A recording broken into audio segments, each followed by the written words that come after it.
Ladies and gentlemen, boys and girls, welcome back to Worship Drumming. On this channel, I do drum tutorials of some popular worship songs to help you guys learn them faster. And what I want to start doing on this channel is making sort of 101 type videos, which are basically just generic drum lessons that are focused and centered around a church worship context. So in my last video, we did builds for worship music. Now we're going to talk about ending those builds. Remember when I first started playing builds, I wanted to have really cool endings to my builds. But it was just really hard for me to come up with some of my own ideas and just have a real solid ending to my builds. This video, I want to give you lots of just different examples that you can use and different ways you can use them to end your builds, and then you go out and experiment with these, pick out the ones you like, which ones are easiest for you, and then start learning some of the other ones and just figure out how you can apply this to the worship music that you play. So before we get into all these different examples I'm going to play for you guys and teach you, I want to talk a little bit about why we need these endings. As I kind of talked about in the last video, that these builds are going to create emotion and tension in our song. These endings is kind of the tension release to the build. So as we're building, then we're going to release all that tension that we're building up by playing some of these different endings. Also, this will help cue not only your band members but also the congregation as to when that section is ending and you're going into the next section. So for example, if you're like me and you don't have cue tracks or click tracks, if you're wondering what those are, I'll explain those in just a minute, and you have a really long build and then you're the one who has to know to play the ending, that kind of cues everybody else to, hey, we're ending the build now, and now we are going into the next section, which is probably the chorus or something. A cue track is that some of the bigger churches have, it's a metronome, but it's a person counting the metronome to a specific song. So you hear them count like 1, 2, 3, 4.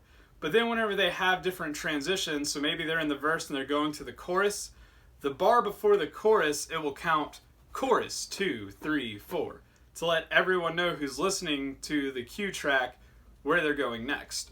Now, I'm not saying that your band, if you don't use cue tracks or click tracks, I'm not saying that the drummer's the only one that knows what's going on.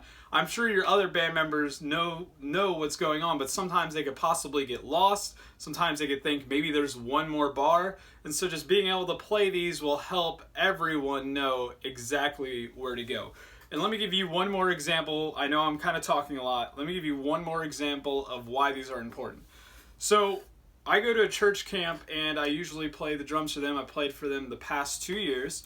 And while we were doing our practice this past year, we were doing the song Unstoppable God, and we were doing the build coming out of the bridge, getting ready to go back into the chorus.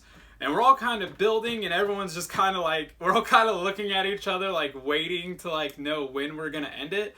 And so then I played an ending to the build and crashed, and then we like just finished out the song. And once we finished the song, I was like, hey, how long do we want to make that build? And they all just kind of looked at me and they were like, you know, just kind of make it as long as you want. Whatever you did, we all knew what you wanted us to do next. We all knew to go back into the chorus.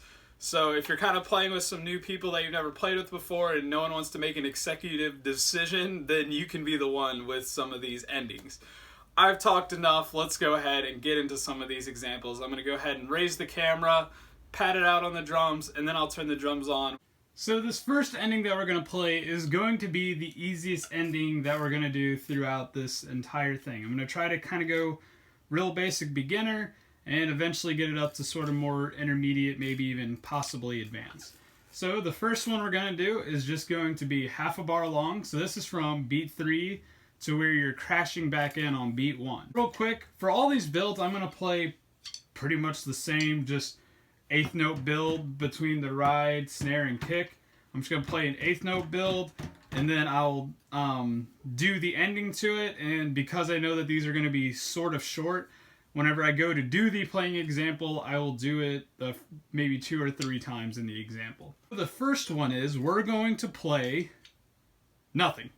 At beat 3, we're just going to go ahead and give a hard hit on beat 3. We're going to let the rest of it go by, and then we're going to crash back in on 1. So 1 and 2 and 3 and 4 and 1 and 2 and... So basically you're just going to go back into whatever groove you'd be playing after the build. So one more time, it's just we're building 1 and 2 and 3 and 4 and then whenever we get back around to 3, we're just gonna let everything go. 1 and 2 and 3 and 4 and 1. So this is actually a really cool thing to do in some songs. One time, whenever we were at practice, we could not figure out how we wanted to end one of the builds, and everyone was struggling on their own part as trying to figure out what to do to end it. And then our worship leader was like, hey, why don't we just, play nothing? Why don't we just build it, stop here, start all playing back, on beat 1.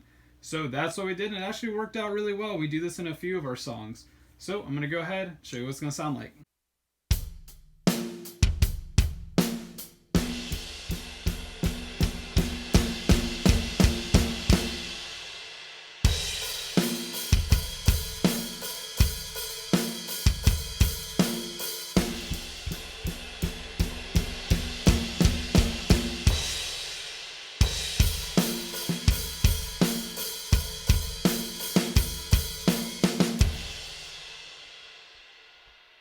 Now, as I start to talk about these next builds, there's something I want you guys to kind of visualize in your head, and I'll try to put it up on the screen so you can get a better understanding of what I'm talking about. A lot of our builds, whenever we do an ending to it, is going to start on beat 3.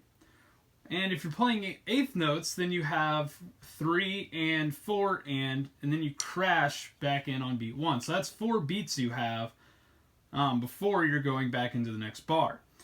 But if you think of it as 16th notes and you start on beat 4, so this is just a quarter note, or just a quarter of the entire bar. So you're going 1 E and a, 2 E and a, then you're going to start the build on 4, 3 E and a, 4 E and a. That's also 4 notes there. So some of these builds that I'm going to play that have literally just 4 different hits to them, you can play it as a 16th note style, or you can play it as an 8th note style. I'm going to highly suggest one over the other just because it sounds better. So this next one that I'm going to do is this is just a fill that I like to play all the time because it's nice and simple, and you started on beat 4, so this one I'm going to suggest to play as a 16th note. So it's 4 E and a. So all it is, your right hand is going to hit the snare on 4. Left hand is hitting the rack tom on the E, and then you're going to play the and the as right left on the floor tom. So real slow, that's 4 E and a.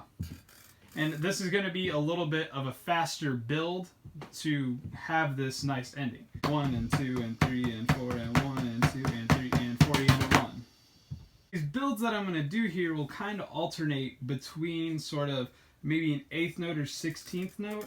You just pretty much need to know what the ending of it is, what the note values are.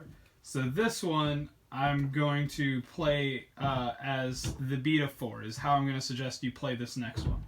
Go ahead and plug that up and show you what it's going to sound like.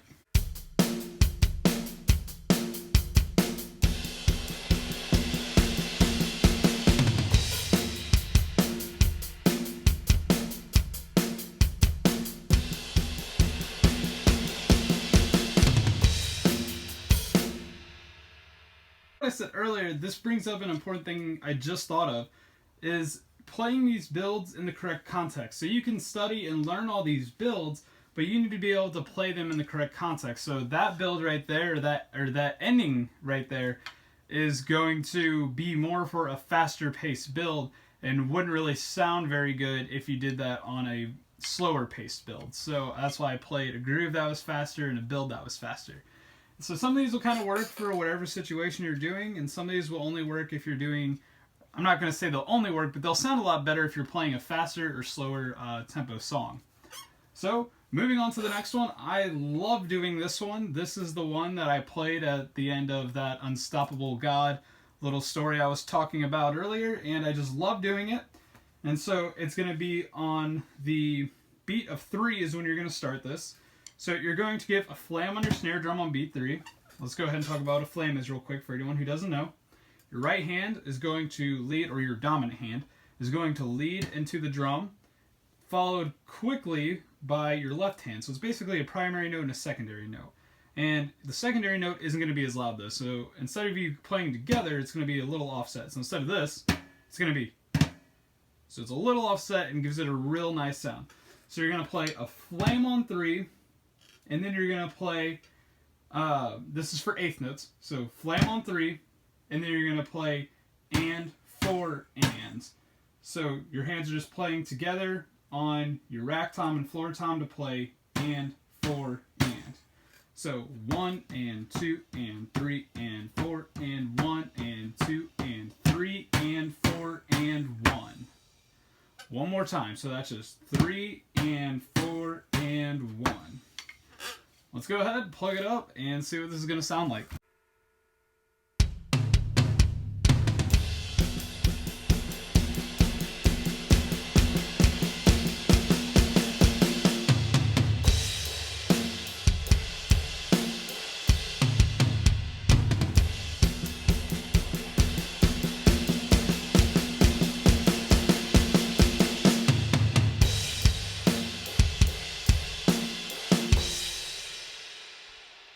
Real quick, what I did in that example is I kind of played what I would do in Unstoppable God, and then I played the whole build. That one kind of works for longer builds especially, so if you have a longer build that's maybe 4 bars long, that's a really good way to end that build. Not really one I would use for shorter builds. So if you have a longer build, that is a really nice way to end it there. That's kind of more of the beginner builds. Now we're going to kind of start getting a little more advanced, and we're going to start using this idea of playing our kick drum, kind of playing a double as we go into the next bar. And I'll explain what that means in just a second. So this next build, I think you have to know this one. Like, this is one you need to learn. Out of the entire year and few months that I've been drumming, I can't believe I literally learned how to do this maybe like last month. I've heard it all the time, and I just never really knew how to do it for some reason, but I figured it out about last month, and I play it all the time now. I love it. You can do this one for the 16th note, so the beat of 4, or you can do it for 8th notes on the beat of 3. I'm going to play it for 8th notes on the beat of 3, because I just think it sounds better that way. And so what we're going to do is on beat 3, we're going to play another flam. And then on the end of 3, we're going to play our kick drum. And then on beat 4, we're going to play a flam. And then on the end of beat 4, we're going to play our kick drum. So it's the same pattern repeated twice. So it's just flam kick, and then another flam kick. 1, 2, 3, and 4, and. Now, if you notice there, we're ending on a kick drum, and then whenever we crash, we always hit our kick drum on beat 1. It's kind of almost like you're playing a double kick drum there as you're going into the next bar of music. So it's 1 and 2 and 3 and 4 and 1 and 2 and flam kick, 1. And that double is going to sound really nice to end that build and also start back at that next bar. It just sounds really good. I absolutely love doing this, especially if you can get a good flam and you have a snare drum that sounds really good, unlike mine. You can make this sound really good. And this is used in a lot of songs, and it's just a good way to end a build. So I'm going to go ahead and play it for you guys and show you what it's going to sound like. One last time, though. All it is, beat of 3 is a flam, and of 3 is a kick, beat of 4 is a flam, and of 4 is a kick. Let's go ahead and plug it up.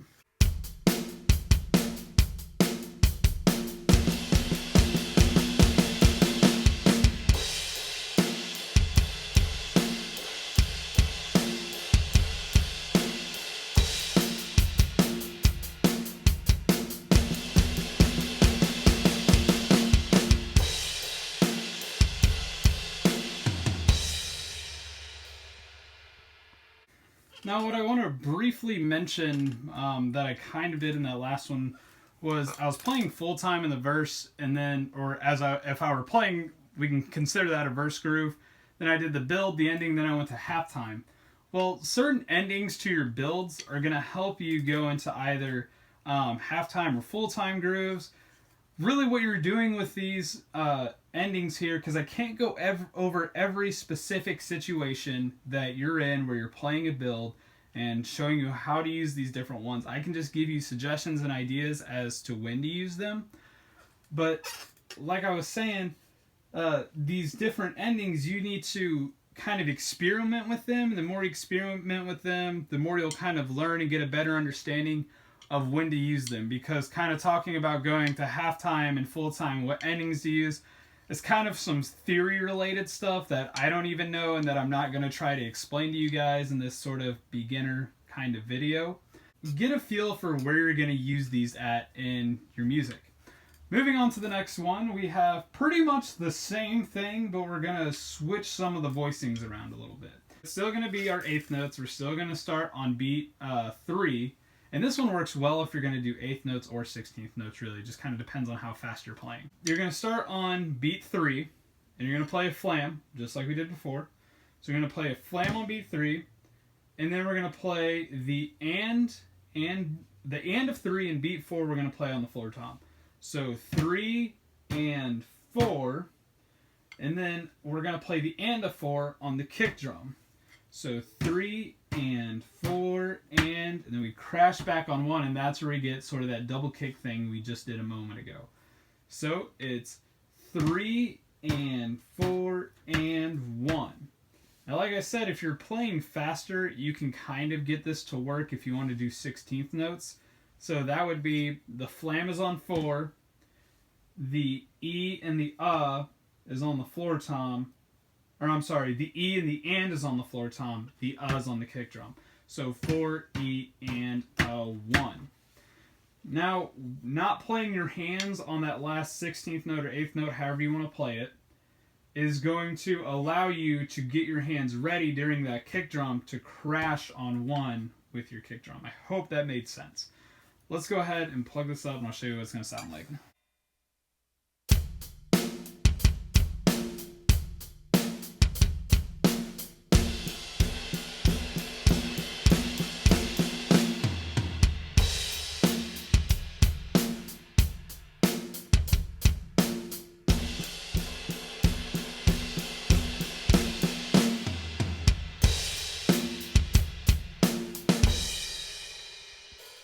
The last two endings, these are going to be an entire measure long.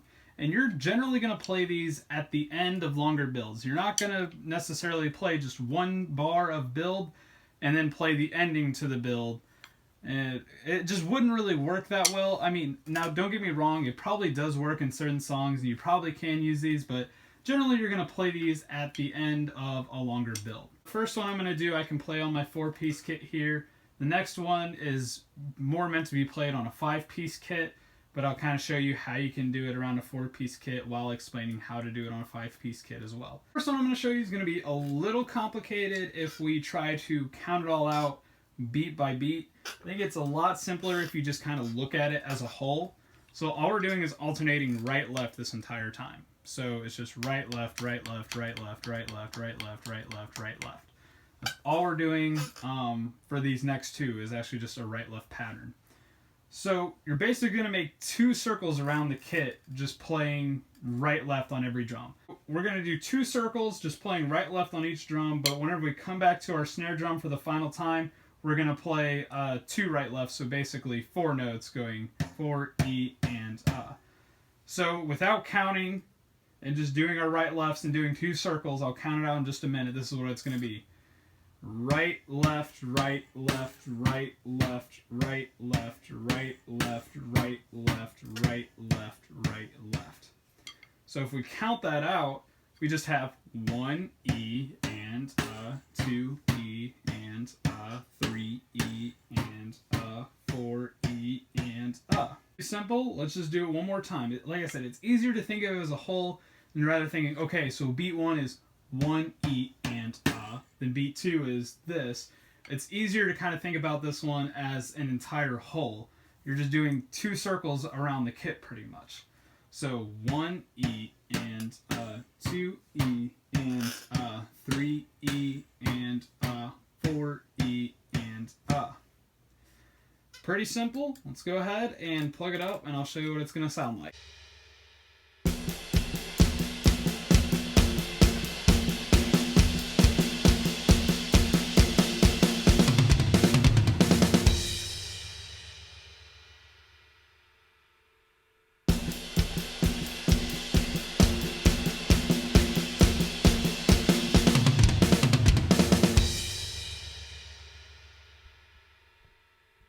Before I explain this next one, let me give you a little bonus challenge for that last one.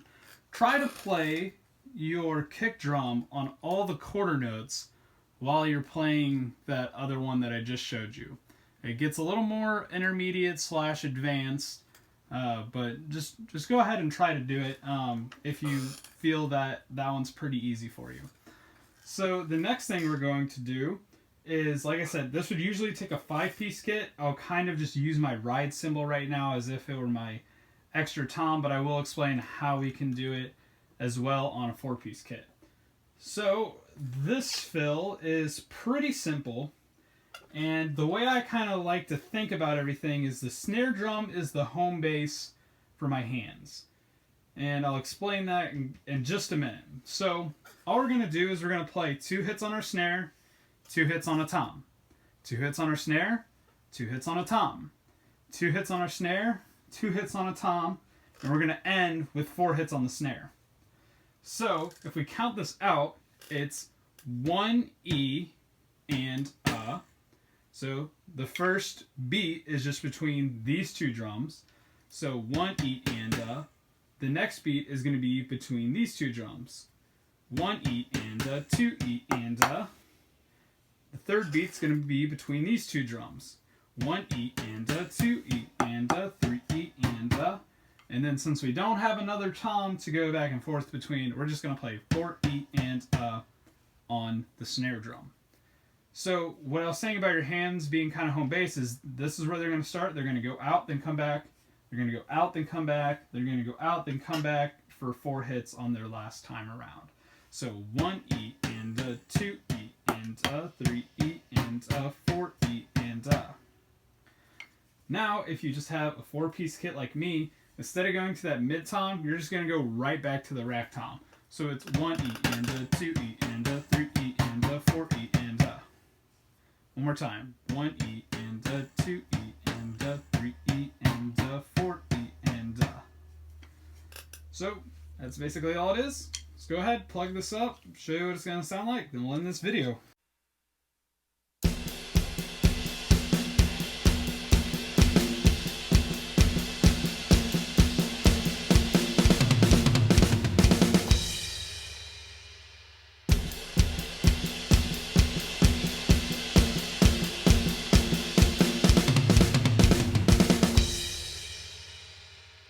Thank you so much everyone for watching this video. I really hope that it helped you out, and I really hope that these videos are impacting your drumming in some way, shape, or form. I want to say real quick, thank you just so much for everyone who's been liking videos, subscribing, and all that. It really means a lot to me. I never thought that this channel would ever get this far.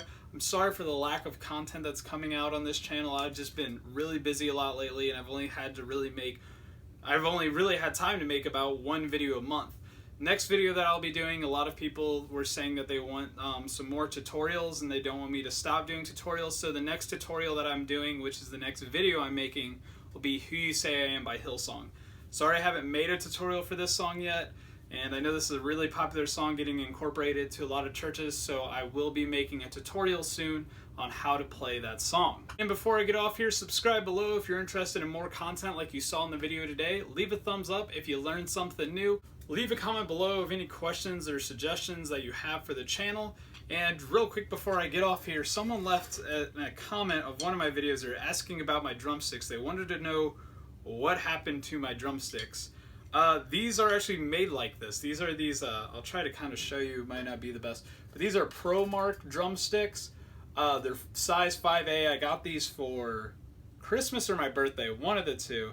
And anyways, they're kind of supposed to, like the wood on it is supposed to be burnt. This isn't from like playing these black rubber cymbals all the time. And so it just kind of gives it this nice look. If you think it's ugly, I mean, you think it's ugly. I think it looks kind of cool. That's why I like using these for videos.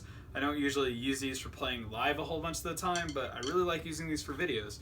So thanks for asking that question, and if there's any just sort of general funny questions like that, I will leave them at the end of some of my videos. Thanks for watching. See you guys in the next video.